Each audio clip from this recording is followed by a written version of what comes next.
That girl's whole life is wrapped up in the boy. And that's all he is, a boy. A child, you might say. He's all that the girl's been living for. It'll be just as if we execute both of them.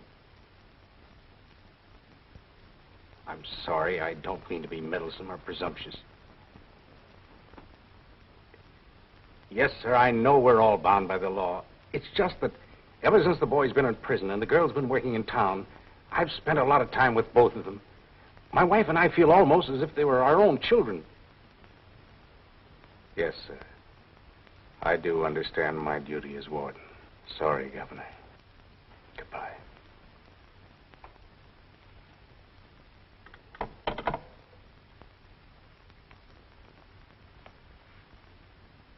You wouldn't do anything? He says he's already issued 2 reprieves, and no new evidence has been produced. What did he tell the girl last night? He refused to see her. You mean he let that child travel all the way to the capital and then wouldn't see her? There was nothing he could do for her. He said he honestly thinks the boy is guilty.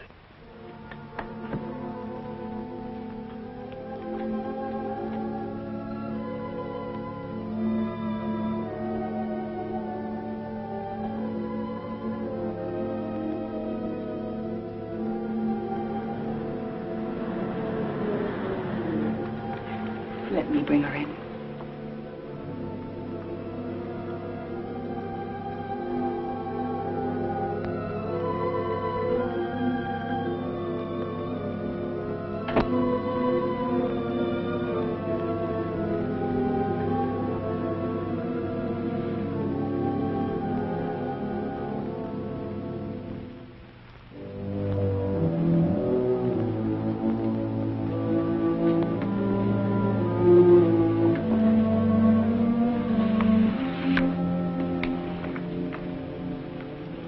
Let me get you some breakfast. You'll feel better.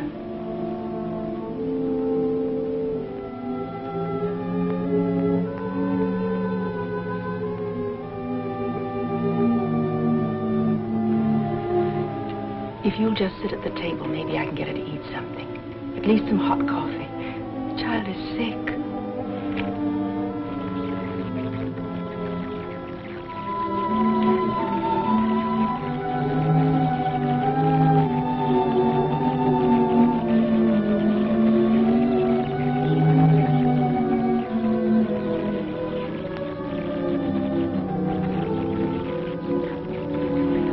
Can't we go now? Can I see him just once more, only for a minute? Would you let me wait in your office? You promised I could, just so he'll know I'm in there close to him. You promised. Yes, I promised. You'd better let me come along.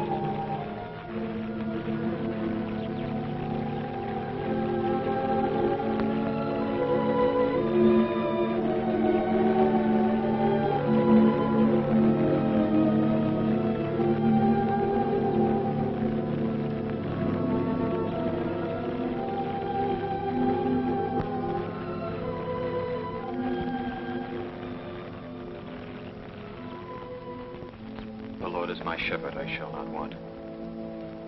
He maketh me to lie down in green pastures. He leadeth me beside the still waters. He restoreth my soul. He leadeth me in the paths of righteousness for his name's sake. Yea, though I walk through the valley of the shadow of death, I will fear no evil, for thou art with me. Thy rod and thy staff, they comfort me. Thou preparest a table before me in the presence of mine enemies. Thou anointest my head with oil. My cup runneth over.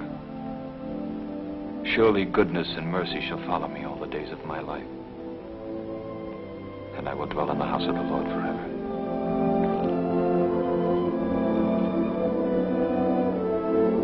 Will you say this one with me?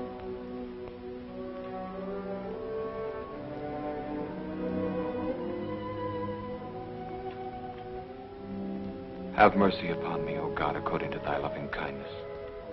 Have mercy upon me, O God, according to thy loving kindness. According unto the multitude of thy tender mercies, blot out my transgressions. According unto the multitude of thy tender mercies, Blot out my transgressions. Wash me thoroughly from my iniquity. Wash me thoroughly from my iniquity. And cleanse me from my sin, for I acknowledge my transgressions.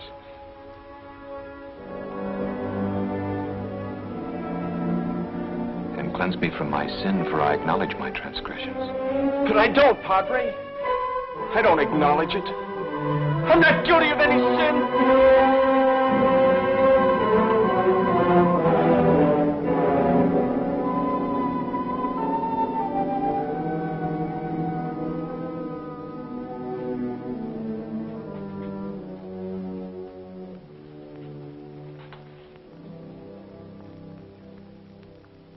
Would you rather just talk with me? Yes, Padre. All right.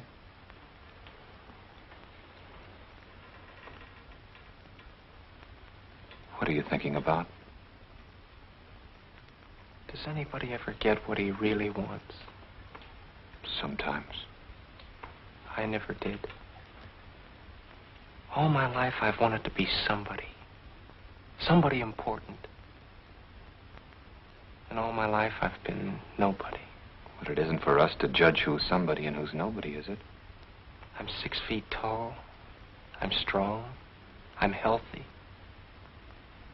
But I couldn't even make a team in high school. Any team. Why is that? Lots of us have to sit in the grandstand. But why? Why? We can't all be star players. No. We can't all sit in the grandstand either. Some of us always have to sit in the bleachers. I could never figure it out.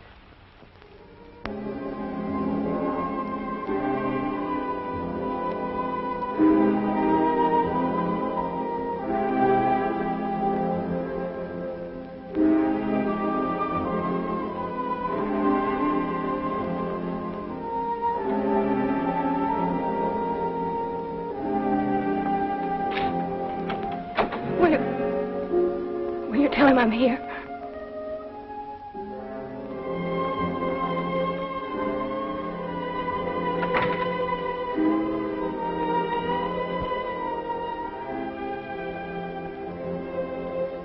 It's the same old story when I enlisted in the Army. I thought that was my chance.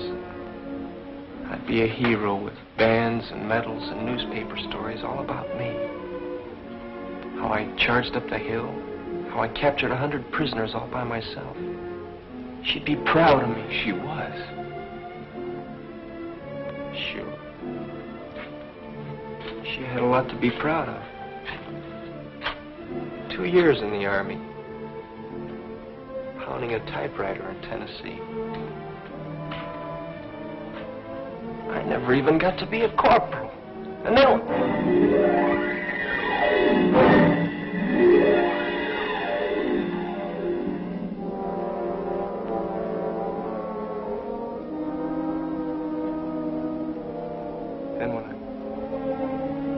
When I got this newspaper job on the Globe Express,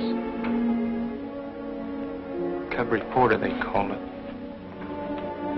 They chased me all over town to get items about ladies' clubs and strawberry festivals, whose sister was visiting whose aunt. But every reporter begins that way. Sure. But I could tell that's the way I'd end, too. That's why when I ran into Tim Harrer's mob and saw a chance to break it and be a big shot reporter, and then I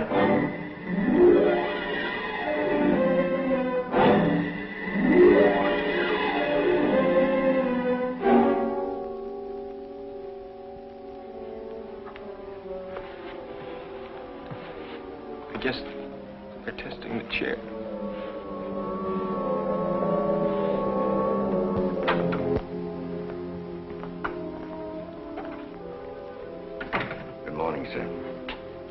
Good morning, Jim.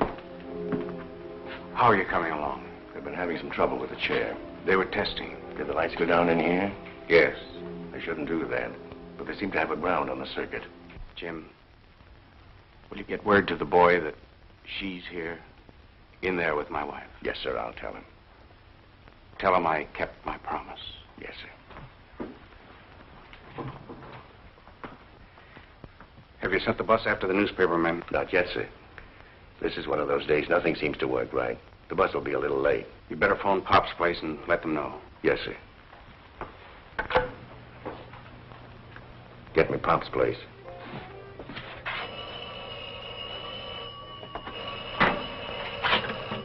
Pop speaking.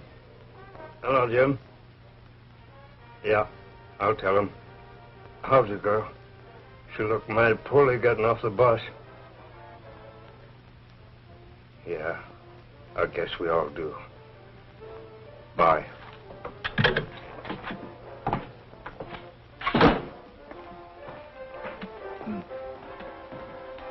Got a message for your newspaper, fellas. A minute. The prison bus will be a little late picking you up. Thanks, Pops. Okay. Just got word from Pops the prison bus will be late. Man, it feels like we've been waiting here 100 years. Who? Don't you know Pops? He's the character that runs this place. I thought you'd been down here. Well, it's on the state highway about a mile south of the prison. It's got a bit of everything. Bus station, gas pumps, short order restaurant, post office. Yeah, Pops is the postmaster, too. He handles the prison mail and the town. And then in the back, he's got rooms, but mostly for truckers coming down from the north. That's right. They all come right by here, and it makes a convenient break after driving all night. They usually stop for breakfast and a few hours sleep. Yeah, I made a few notes here. Now, can't read my own writing. Oh, yes. You can work this line into the lead paragraph. Always, on the grim gray dawn of an execution, it seems as if, instead of rising, the sun sets. Sure, that's good writing. Okay. Okay, so send me the Pulitzer Prize. Yeah, they're all here, all the same dumb faces I've been meeting for years. Except the Herald. They sent some kid down to cover it. I never saw him before. He's not dry behind the ears yet, and he's scared to death. Who, Zombie? Oh, sure, he's sitting right here beside me now. Uh-huh. Looks like a little red hen setting a nest. Getting all ready to hatch one of his heart-breaking sob stories. Can you imagine a fat pixie gremlin like that writing a sob column under a phony name like Barbara Love? Heartbeats by Barbara Love. How do you do? How do you do? Two of the gents from the competing wire services are locked in mortal combat trying to scoop each other at gin rummy. Oh, sure. Old Repulsive is here, too. Uh-huh. Kibitzing the card game and breathing down their necks. What an obnoxious character that is. The gentleman from the Globe Express is, as usual, getting into everybody's hair. Why am I so happy about this? And I'm not happy, brother. I'm sick. Covering executions is what makes me hate this rotten racket. Just talking fast now to keep my teeth from chattering. I'm as jittery as that new kid from the Herald. We all are. I'll call you back. Well, you're half-wit. Why didn't you go down? You Schneider him. Put your hand down. See? He's stuck with 15. If I had a long, saw-toothed, rusty bolo knife. Play with him, Ed. I've got enough. So have I.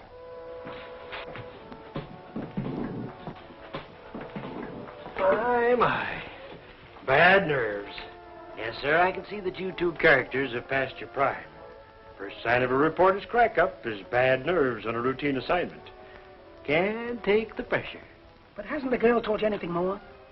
Can't you think of something? Something with human interest about the boy. Some angle, like he was brought up in an orphan asylum. Or he killed Tim Howard because Howard tried to attack his girl. I told you it wasn't anything like that. Besides, I don't know him too well. It's a girl I know, and she don't talk much. She just works here for me serving table. Well, what time does she come on? She ain't working today. What's wrong, son? Scared? Yes. This your first? Yes. Do you ever get used to them? Uh-uh. Why did your paper send you out? You're pretty young. It's my father's idea. He said an assignment like this would make me grow up fast. Father? He's editor on the Herald. Oh, him. But he didn't tell me how important this was. I thought it was just another gang killing. It was. Then why are you here? And those others. The 3 wire services, feature syndicate, 2 state papers, and all those direct telephone lines to the editors. Set up for just this one story. What makes it that important? It's the dawn of a new, enlightened era in this state. The abolishment of the gallows, the first electrocution. Why, it's history, son, and a field day for us reporters. Oh. I kept thinking maybe this kid, this murderer, was somebody special. No, nobody special. He splits the top billing with the new electric chair, only the chair will stay. And he'll... Make the headlines for one edition. Right. By tomorrow, he'll be pushed off the front page, back through the paper, into the obituary column. And from there, nobody knows who gets his story next.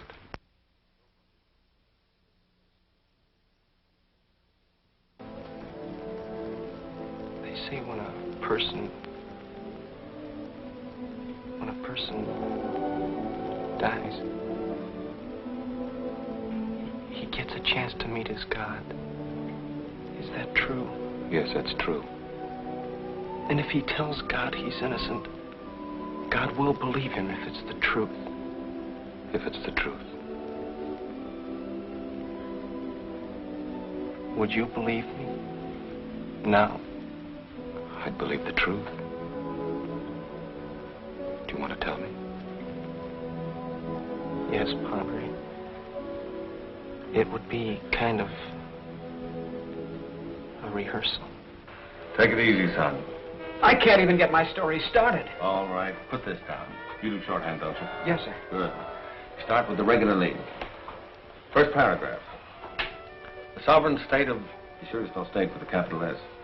Exacted the extreme payment today for the murder of Tim Harrah, well-known political figure.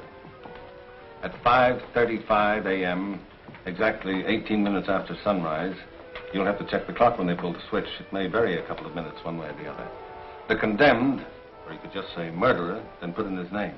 Always get the name in as early as you can. Walked the last mile to the recently constructed execution chamber and became the first to pay the penalty in the state's new electric chair. Maintaining his innocence to the very last, as he had done throughout the trial. The murderer walked with a smile of... corny. It's always good. That's true. Sure, didn't he keep saying it all through the trial? 2 trials. That's right, he kept saying it all through both trials. I'm innocent. I didn't kill Tim Harrah. Now get this. I'm going to show you just how the murder was committed. Here we go again, boys. This is Tim Harrah's room. Harrah is sitting in this chair. George, you sit here. You're Harrah. Ed, you stand here. No, Ed, over further. That's right. Now, Ed is the murderer. The door is right here, directly behind him. Now, here's the murder weapon. Murder weapon. Now, we need 2 cops. Frank, you and I'll be the cops. No, never mind. I'll be both of them. Now, I am cruising along.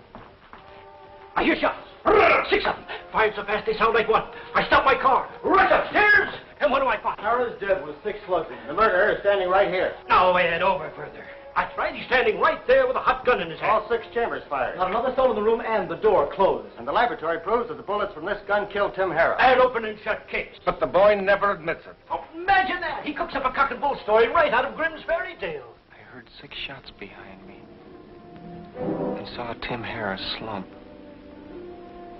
I turned fast to see who had fired those shots, but I never did see. Someone hit me right here in the stomach.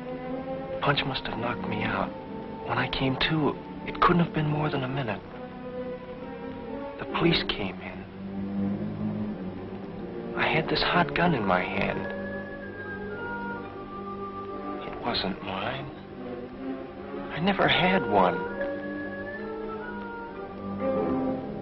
But I was holding the gun that killed Tim Harrah. How do you like that for a defense? Harrah was shot by a ghost that nobody saw. Not even the boy, and he wasn't 3 feet from the door, right back up. Nobody but a half-wit would have dreamed that one up. He could have pleaded self-defense. Or insanity. But not this cookie. He stuck to the ghost story, and nobody could make him change it. His own lawyer didn't believe it. How could he? Nobody believed him. Nobody believed him. Nobody. But he didn't do it. How could he? He never heard anything in his whole life.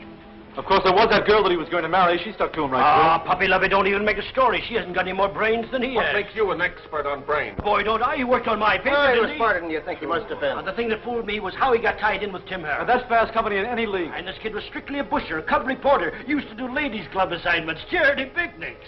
Parrot took a liking to me when I came to interview him once about some charity he was running. He kept asking me to come back to see him. Pretty soon I was running errands for him. But he didn't want me to quit the paper. He said a reporter could move about any place and no one would get suspicious. Yeah, that's one thing I could never figure out, what Harris saw in the boy. Me neither. The biggest politician in the state, the biggest connection. The biggest crook and the biggest mob. That hijacking lobby his alone must have netted him a couple of million a year. There wasn't a truck cargo on the road that he didn't get tipped off about. They hijacked everything, truckload after truckload. Nylons, woolens, silks, liquor, furs, everything. And his mob never got caught, not once. The cops never even made an arrest. How come you never cracked it, Hotshot? You're a local paper. It was right under your nose. We never even suspected Harris. He was too slick and he had perfect protection. It must have been plenty high up. What I wanted to find out was who was giving Harry his protection. If I could find that out, I could break the story in my paper and smash up the Harrow mob all by myself. Then I'd be somebody. Somebody important. A star player, like you said. Not just sitting in the bleachers all my life. Imagine the nerve of that peanut saying he was going to smash the Harrow mob all by himself. He might have been on the level. How can you tell what goes on inside a kid like that? If he'd been on the level, he'd have told me, you're the boss. I could have shown him how to crack that story. Maybe he didn't trust you. That alone would prove he had brains. That story is right out of Horatio Alger, from cub to star reporter, in one easy jump. He must have wanted a byline. He'll get it tonight, in the obits column.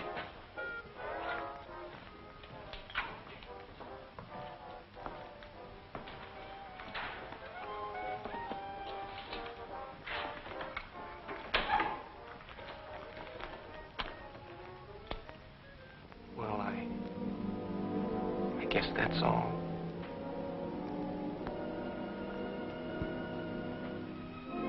Do you believe me? Yes, I believe you.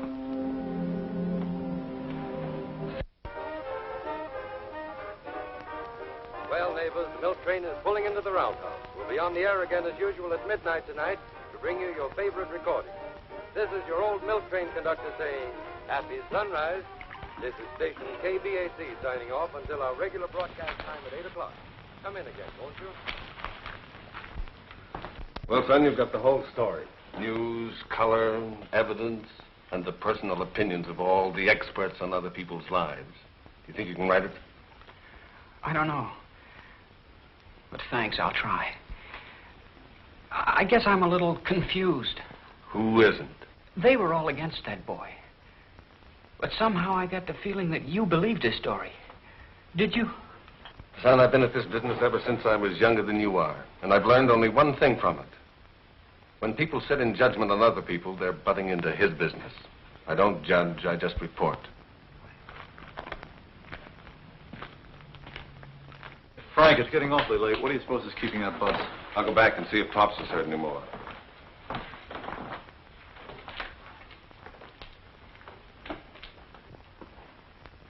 Pops, you heard any more about the bus?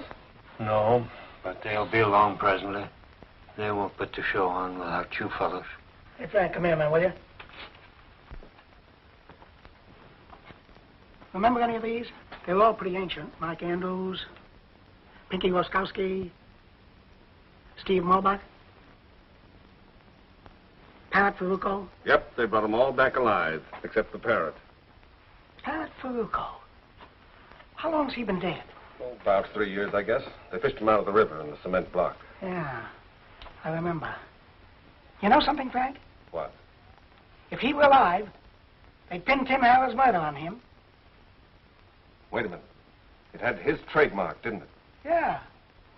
6 shots from a .38 revolver fired so fast they sounded like one. The Parrot was the only man that could shoot like that. Say, might be an angle. Yeah. You followed up. I can't talk to the dead. Too bad. I've often wondered what they'd say. Hey, Pops. Huh? Did you ever meet any of these wanted fellows? None as I know of. Your collection's out of date, isn't it? I guess so. I've been meaning to clean it up, but I never get around to it. Always somebody keeps me from getting my work done. Well, there's nothing like pictures of old friends, is there? You know, I've been looking at them faces so long, they do seem like old friends. Take that Parrot Farucco fellow, for instance, the one with the poly nose and the flap ears. Sometimes I imagine he's speaking to me. Say, now you're really cooking. Cooking? Sure. You've just given me my first story idea.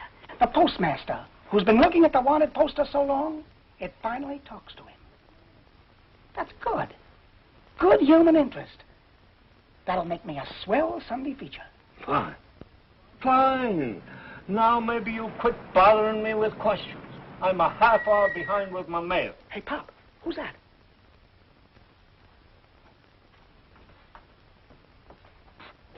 There's a trustee on the hill. Picks up the mail for him. He's been coming here every morning for years. Any story on him? I couldn't say. I don't keep asking questions like some. How long's he in for? At his age, life. Why?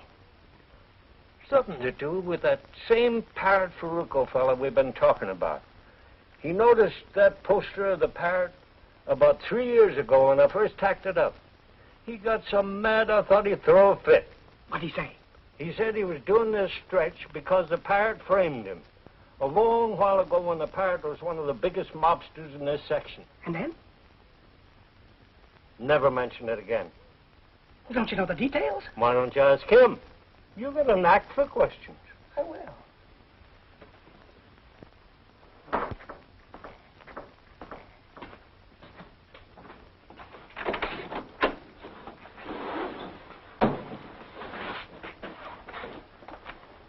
Your mail ain't ready to go out yet.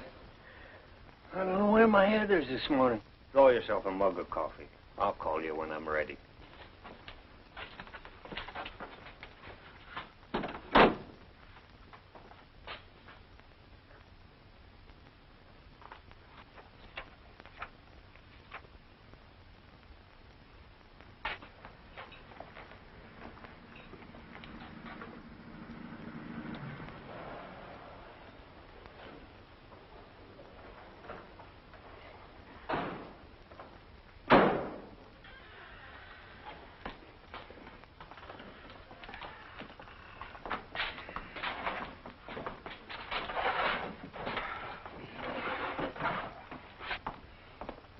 Morning, Bob. Morning.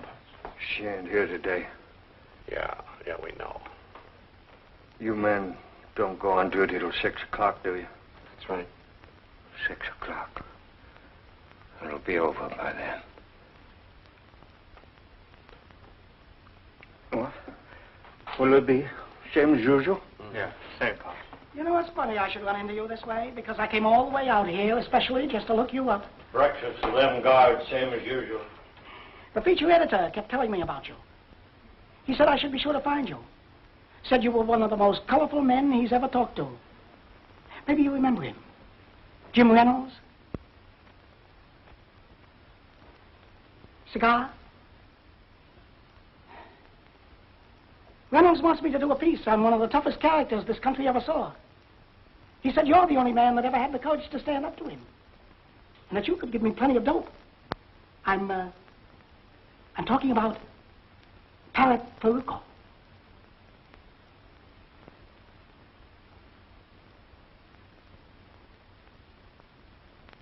Never heard of him.